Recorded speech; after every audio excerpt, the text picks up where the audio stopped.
আল্লাহর হাবিব সাল্লাল্লাহু আলাইহি ওয়াসাল্লামকে স্বপ্নে দেখলে ও স্বপ্নটা ভুল হয় না।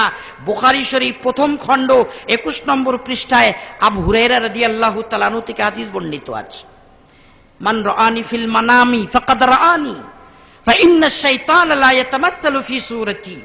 আমি রাসূল বলছি, যদি কেউ আমাকে খাবে দেখে তাহলে আমাকেই সে দেখলো।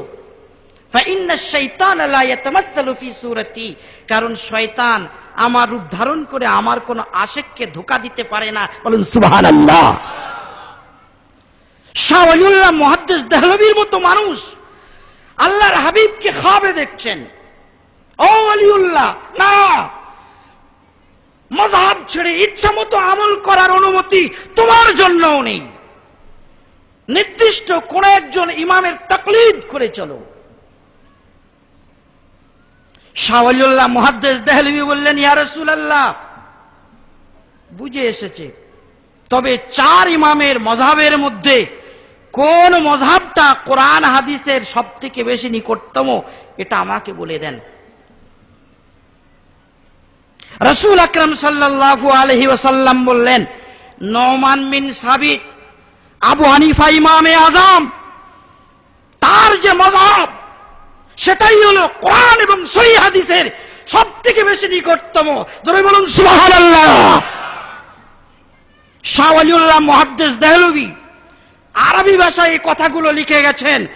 আমার এই ইমাম মানবো কেন কিতাবে তার নিজে কলমে লেখা আরবি ইবারাত, তার বাংলা তরজমা উদ্ধৃতিগুলো দেওয়া আছে।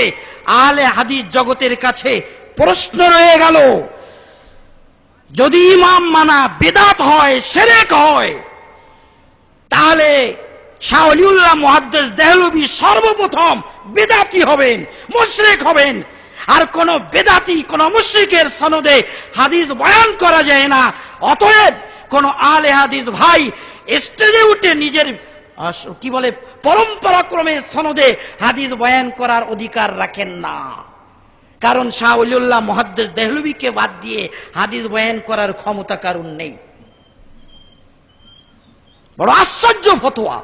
রাসূল আকরাম সাল্লাল্লাহু আলাইহি সাল্লাম বলেছিলেন, কিয়ামতের প্রাককালে ইলম উঠে যাবে।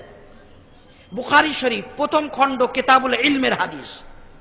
ইলম উঠে যাবে তার মানে এই নয় যে মানুষেরা ঘুমিয়ে থাকবে আর সকালে সব আলেম জাহিল হয়ে গেছে।